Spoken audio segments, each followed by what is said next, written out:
Good morning, everyone, and thanks for coming along to this last session just before lunch, our third session of today within the procurement of people in tomorrow's stream. In this session, we're going to be focusing on contract management, the fundamentals of contract management. We've allowed half an hour for this session. This session will comprise a 20-minute video, and after the video we'll have 10 minutes of Q&A. The session, as I mentioned, defines the fundamentals of contract and supplier management. It's been prepared by a colleague of ours at Scotland Excel, Brian Jones, who's put a lot of work into this. And this video also shows some of Brian's experience working from a supplier's perspective, and it shows his experience working in an environment where he was part of the Tayside procurement project, and he created a CSM tool that Brian will speak about in the video. Morning everyone, and welcome to this session covering the fundamentals of contract and supplier management.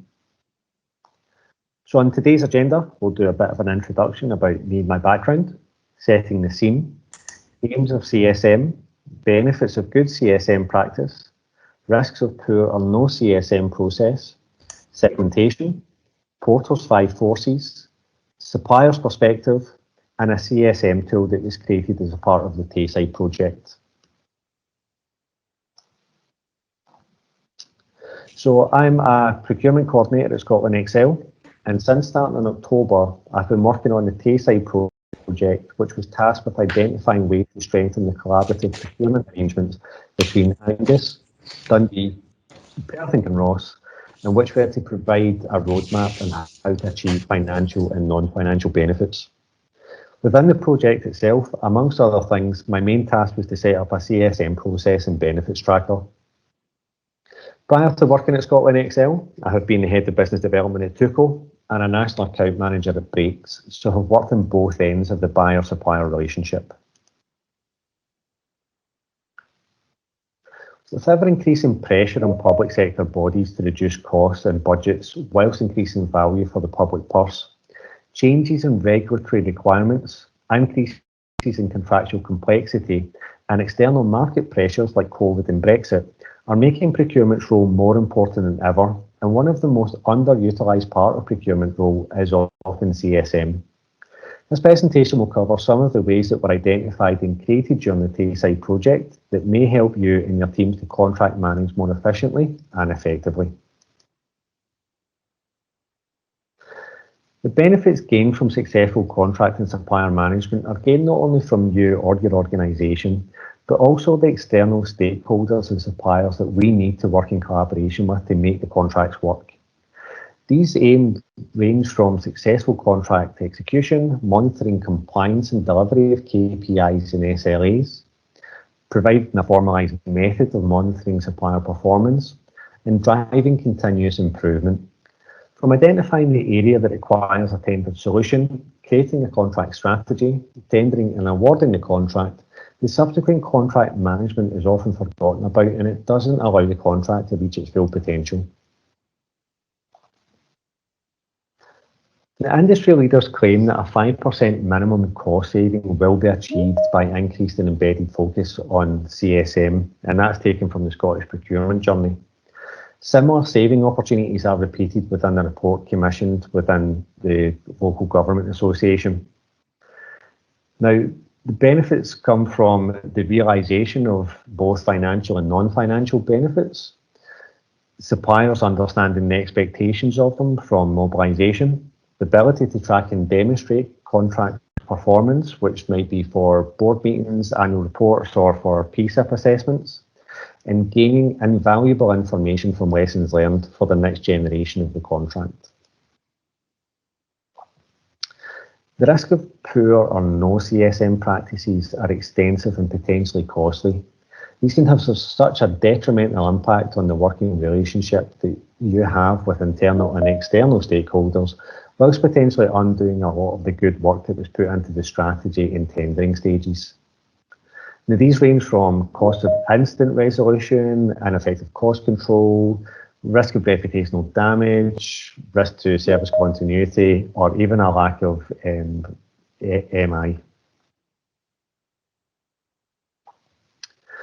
A key part of supply chain management is segmenting the vendor base.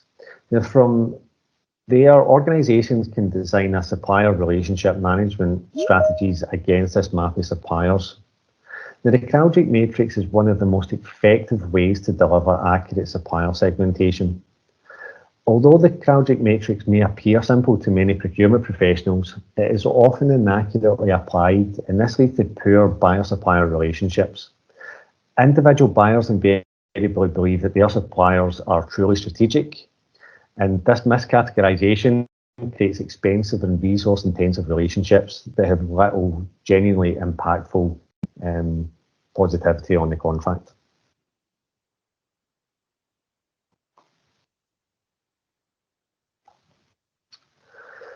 So Porter's 5 Forces was created by Harvard Business School professor Michael Porter, in which he was looking to analyse an industry's attraction.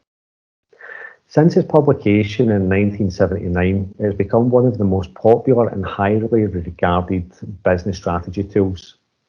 The Porter recognised that organisations likely keep a close eye on their rivals, but encouraged them to look beyond the actions of their competitors and examine what other factors could impact the business environment. He identified 5 forces that make up the competitive environment and which can erode your profitability. So by looking at the competitive rivalry, this looks at the number and strength of competitors. Where rivalry is intense, it's a buyer's market, but where competition is minimal, it's very much a seller's market and not many reasons for a supplier to negotiate.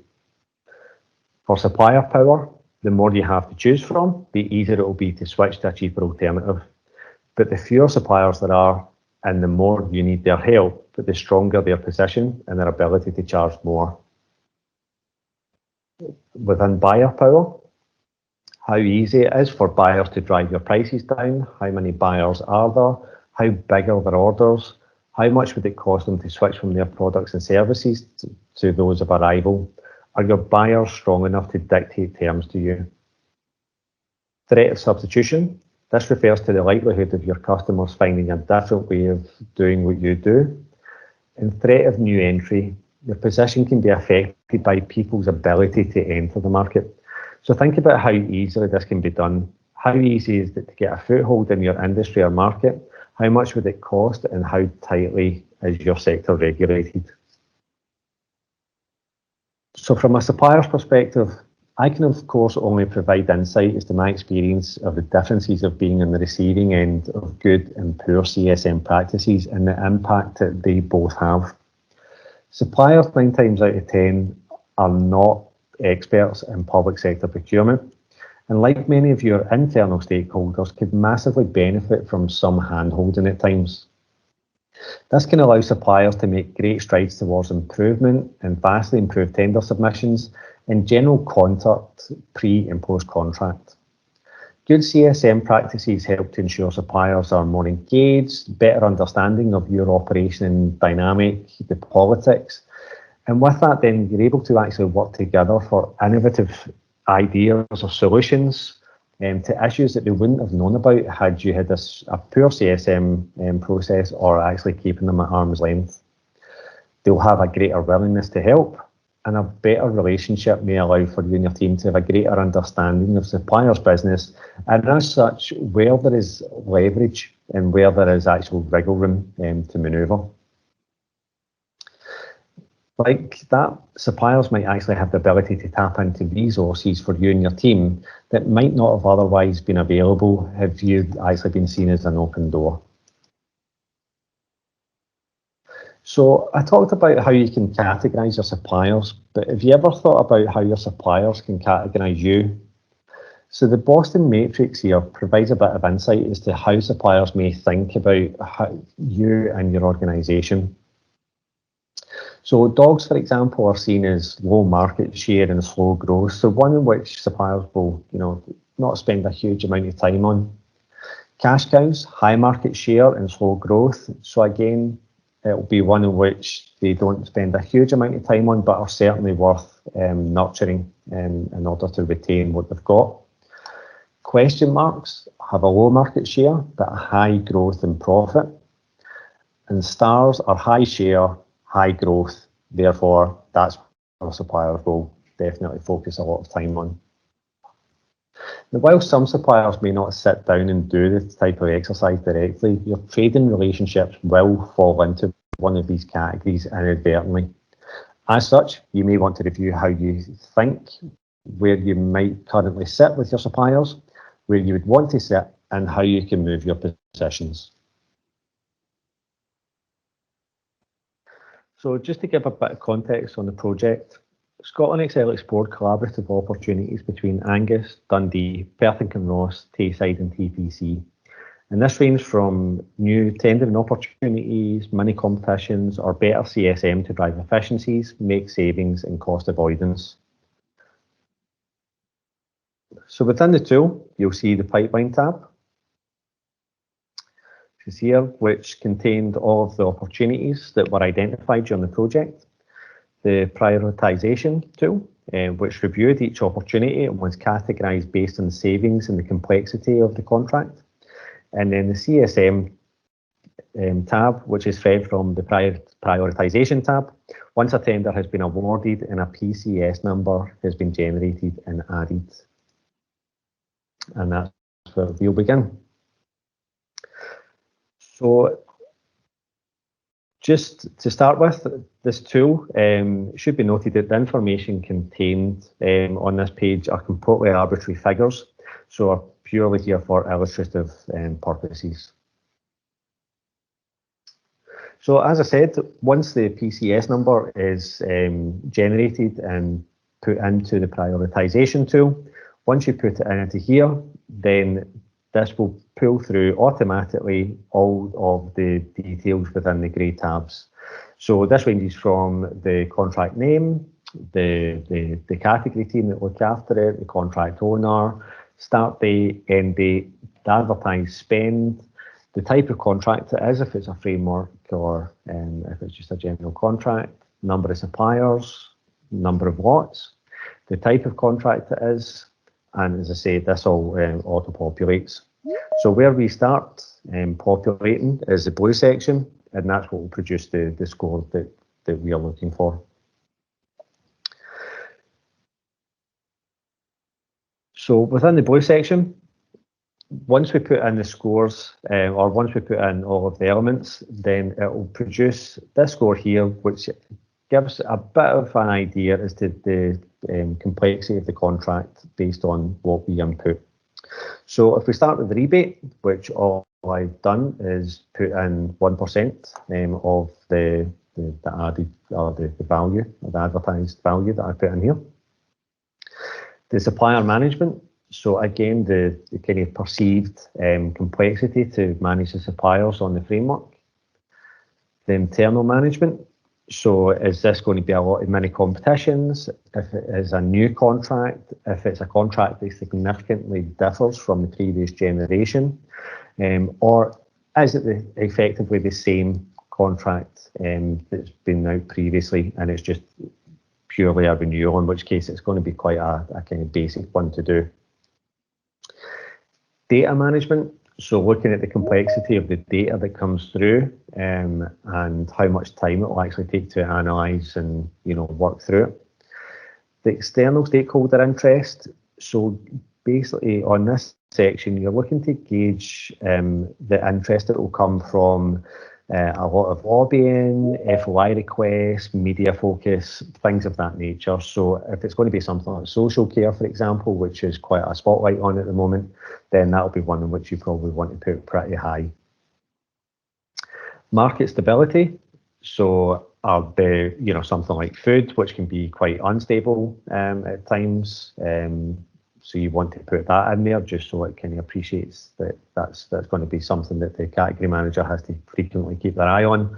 Or is it something that's a lot more stable and fixed, in which case, the market variances aren't as severe. Price variance, so like that, how volatile is the market, and how easy is it to keep abreast of the latest information. Again, that's scored from 1 to 5 on this. Service risk. So what we're looking at here is how probable is it that there will be any sort of impact on service. But if there is an impact on service, what is the impact on the end user? So again, these are scored individually. Supplier failure probability. So this may come from previous generations of contracts and knowing how good the supplier is and how reliable they are. So that should be scored accordingly. And supplier failure impact. So if the supplier does go out of business, for example, then how much of an impact does that have on the service? How easy would it be to actually replace them? So once all that information is input, what it then produces is a score. So it gives a bit of a perceived complexity as to how difficult it will be to actually maintain and manage the contract. So from say a Cat A, for example, then what you're looking at is something like a kind of category manager, or like quite a senior person within your team to be managing it, and it will take up and consume quite a lot of their time to do so. And then down at the bottom end, you'll have like a category E here.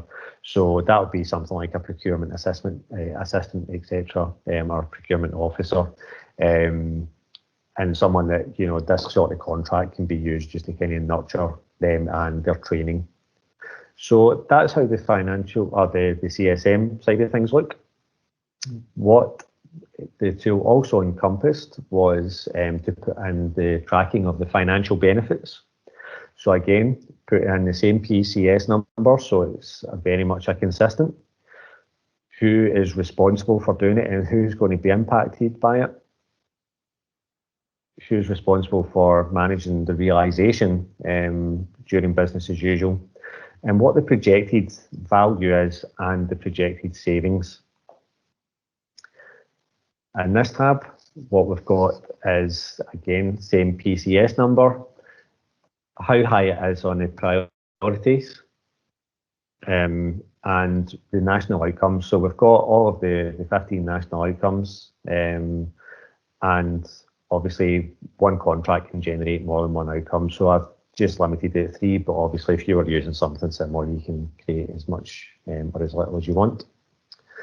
So for costs in here, perhaps for the management, it might be really useful to actually monitor and track the cost of your teams, and I'll show you why in a second. And then a risk register, which again, really useful tool, and everything is all kind of linked and synced into each other. And then within that, everything pulls through into this PSIP dashboard. So everything is much as automated and as linked as it possibly can be, should help with future PSIP assessments.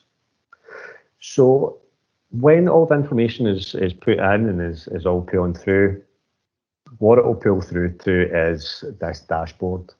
So this dashboard, as you'll see, looks at how many contracts have you got on the go at the moment, how many of them are actually achieving the set out benefits in terms of financial and non-financial, breaks it down into the percentages, the number of benefits that have been realised from the priority levels, how many Cat A to Cat C1 contracts are there, the risk register, breaks it down into the severity in terms of doing like a RAG status.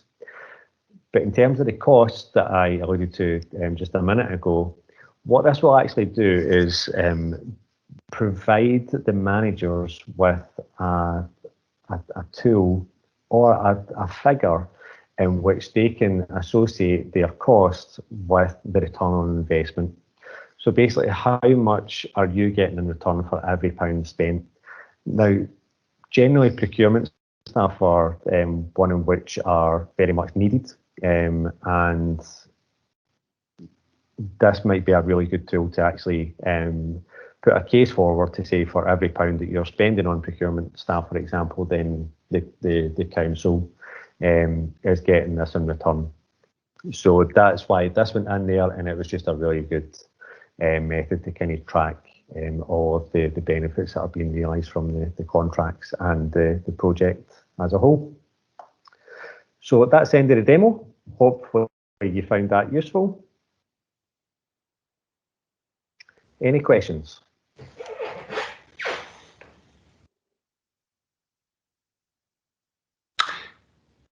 Thank you. Thank you, Brian.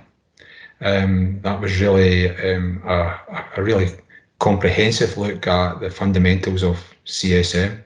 I'm sure a lot of people have found it informative. There's a few questions on the chat that we'll come to. But before doing that, can I ask, is there anyone wanting to raise their hand to ask a question around CSM?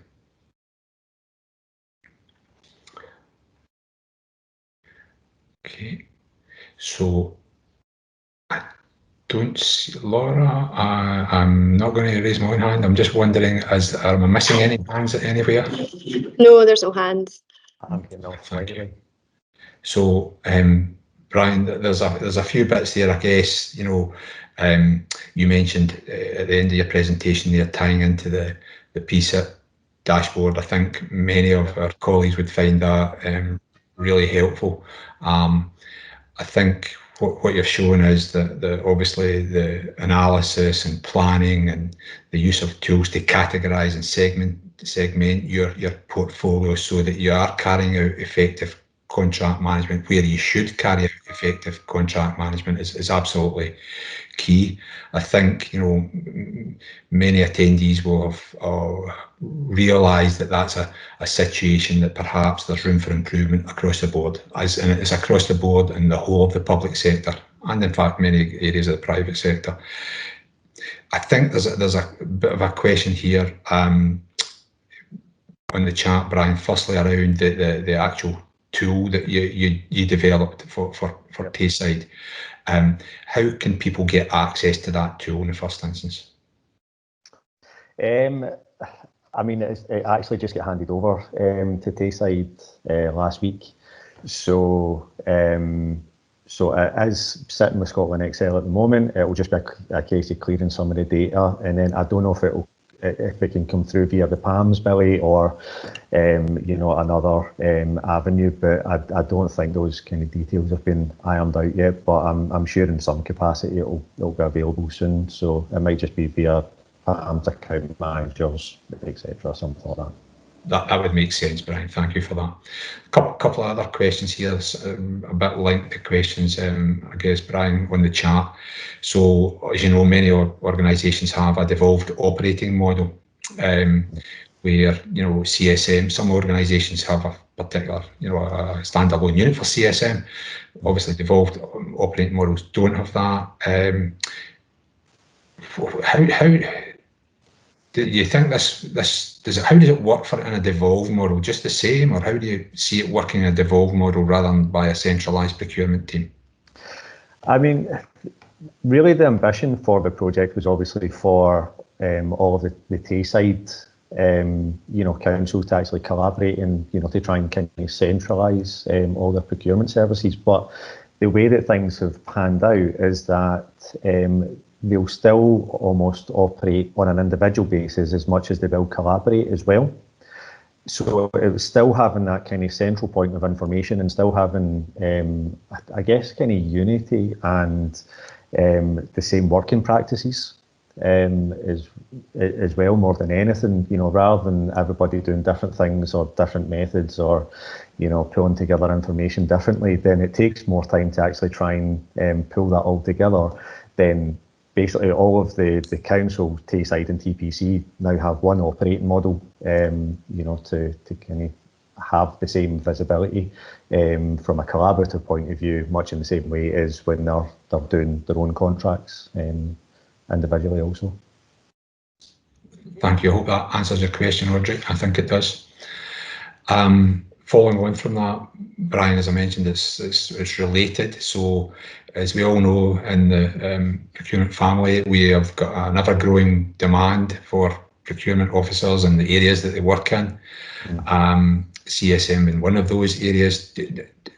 Given the importance of CSM, do you think that maybe local authorities should be looking to have CSM as a standalone role within the function? It's a really difficult one because we did look at that with Tayside as well. But when it comes to doing the contract management, then obviously the people putting out the contracts are the experts in that area. I think one of the things that would be useful is almost trying to do a kind of joint contract management approach between the people at the coalface, like actual the operators using the suppliers, and the procurement as well, and trying to give that kind of joint approach between those two departments to then work in collaboration with the suppliers as well. So I don't think it will just be one person's job, but I think it should definitely kind of branch out from just being the procurement manager and doing it themselves. Thanks for your view on that, Brian. Hopefully, obviously there could be different views from that, Daniel. So hopefully that answers your question. One time for one last question. We've got it here, Brian, and it's come in from Anne McCall Smith. So the question is, how did you get on rolling out the methodology to service teams? In Anne's area, they're looking at that process in Argyll and Bute right now, and she's got some concerns, obviously, about getting them to actually provide us with the info to assist some of the stuff you've spoken about today in CSM. Any advice? I think actually just trying to work in conjunction, with the partners, and actually trying to, I guess, relay the benefits to them. If it is cost savings or cost avoidance, etc., then they want to know about that. So trying to get their buy-in from day dot. When it came to the procurement side of things, then really everything was running according to the Scottish procurement journey. So it was kind of trying to fulfil those boxes, but then seeing how much information was either being duplicated across multiple spreadsheets for various reasons. So the main part of the project was just to try and pull everything into one tidy format, and then it just alleviates so much hassle. But it was just getting the buy-in from the beginning, and just making sure that they're aware of what's in it for them. Absolutely. Thank you for that, Brian. Hopefully that answers that last question we've got time for today. Much appreciated, Brian. So it just leaves me to conclude bang on time. Thank you again for that, Brian. To thank you for all your time and effort in preparing that video that you took, that went through there. It really was informative and helpful in so many levels. Much appreciated.